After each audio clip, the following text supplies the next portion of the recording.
Je m'appelle la pointeuse. Après, je sais plus, je m'appelle la pointeuse. Ouais, je m'appelle la pointeuse, je contrôle vos billets, laissez-moi les poinçonner, toute pointe pointe.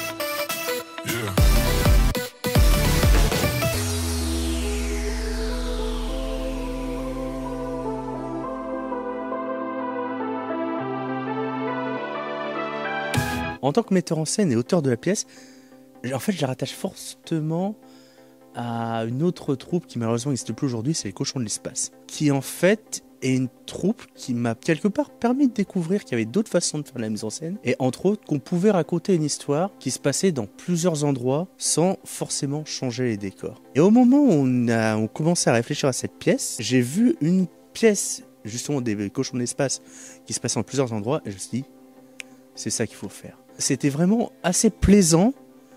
C'était la première fois que je mettais en scène une pièce qui se passait dans 2-3 endroits différents. La Villa des Vérités, le confessionnal, donc en avant-scène. De l'autre côté, il y avait le plateau, et encore il y avait le plateau quotidien qui, à la toute fin, pour le dernier acte, ça devenait le plateau des prime time. Et puis en plus, cette espèce de petite cabine cachée derrière le tableau de la laitière barbue. Et le fait un peu de coordonner ces différents lieux et que tout ça donne un tout cohérent, avec en plus le fait quand même de, sur certaines scènes, mettre 6 comédiens en scène, donc dans un espace restreint, puisqu'il n'y avait que le fond de scène et pas l'avant-scène. Le fait, il fallait qu'on voit toujours tout le monde, que tout le monde ait des choses à faire, que le placement soit judicieux. Enfin voilà, c'était une pièce qui avait vraiment pour le coup un intérêt en termes de mise en scène.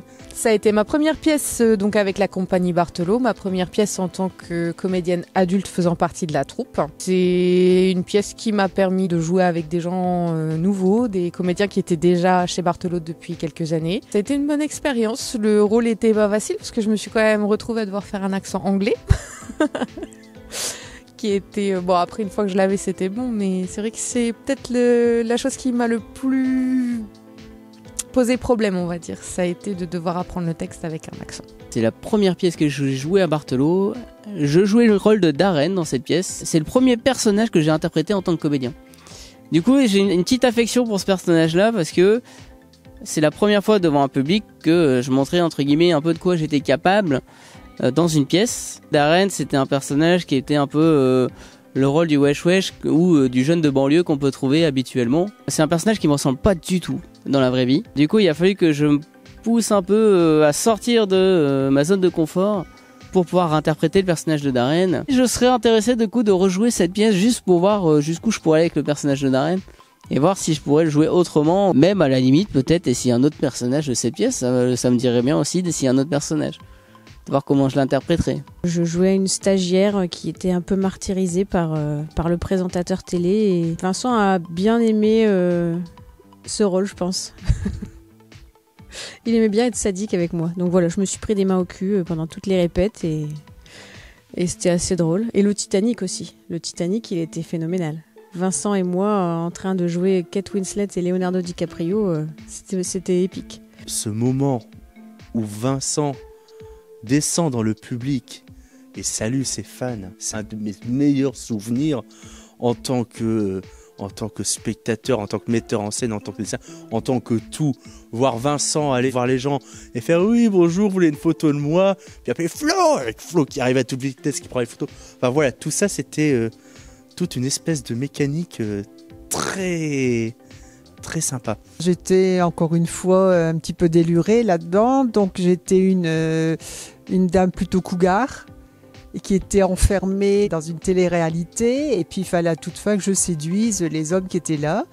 Et cette fois-là, donc, il y avait une soirée costumée, soirée cuir moutarde, et je me suis retrouvée déguisée en Catwoman.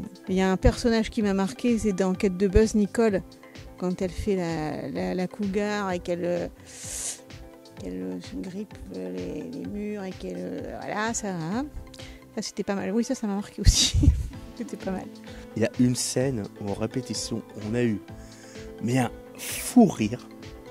C'est au moment de cuire moutarde, la scène où Patrick est pris en sandwich entre Jessica, donc Nicole, et Steve, donc, qui était joué par Pierre à l'époque. Les deux se rapprochent en le draguant très lourdement, et le pauvre Patrick qui se retrouve pris en sandwich. Je crois que c'est à répétition, on avait essayé les costumes. Donc Patrick en Xena la guerrière. Et en fait, on a eu un fou rire sur cette scène de voir le pauvre Patrick avec les deux qui se rapprochaient de plus en plus. Ah ouais, très très très bon souvenir de mise en scène. Et du coup, ouais, cette scène en particulier, c'est une scène qui m'a marqué. L'une des actrices qui a eu une petite crise de panique au moment de l'entracte.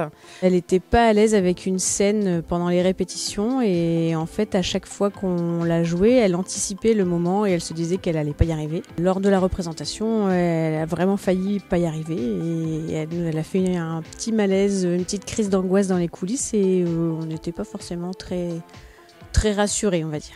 C'est vrai que je me suis retrouvée un peu démunie, un peu paniquée. Et admiratif aussi, parce que ça m'a marqué dans le sens où elle était vraiment pas très bien. Par contre, après l'entracte, elle est remontée sur scène, elle a continué, ça s'est pas vu. Et ça, je suis admiratif parce que je sais pas si j'en serais capable, mais en tout cas, j'ai admiré ses capacités à continuer, à pas s'arrêter malgré tout. Ses talents d'actrice aussi, à réussir à cacher cette panique qu'elle avait eue au moment de l'entracte. Mais elle a géré, comme d'hab. Mais ça m'a marqué aussi parce que j'ai vu quelqu'un qui avait une capacité énorme à continuer à pas sortir de son rôle. Et ouais, ça m'a rendu admiratif quand même de ces capacités-là. Ouais. Il y a plein de musiques marquantes dans cette pièce.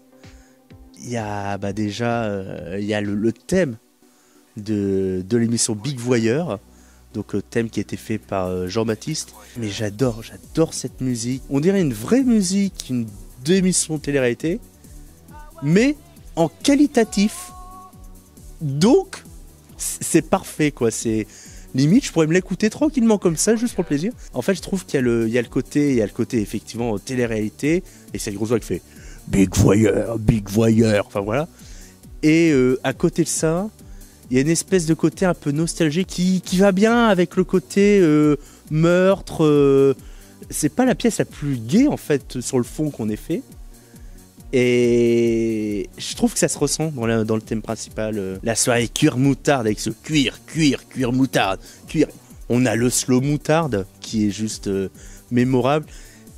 Et que personne ne connaît parce que c'est vraiment en fond et les comédiens jouent dessus donc en fait tu l'entends pas et derrière si tu tends l'oreille t'entends Jean-Baptiste qui fait j'aime bien la moutarde, tu es forte et douce à la fois, un truc comme ça qui est horrible quoi. Et surtout il y a la pointeuse. Jean-Baptiste est venu un jour à la salle avec son piano.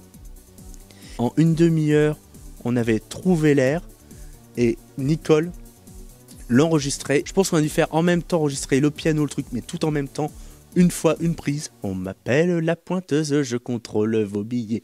Laissez-moi vous composter. Tic boum boum. Ouais, très très bon souvenir.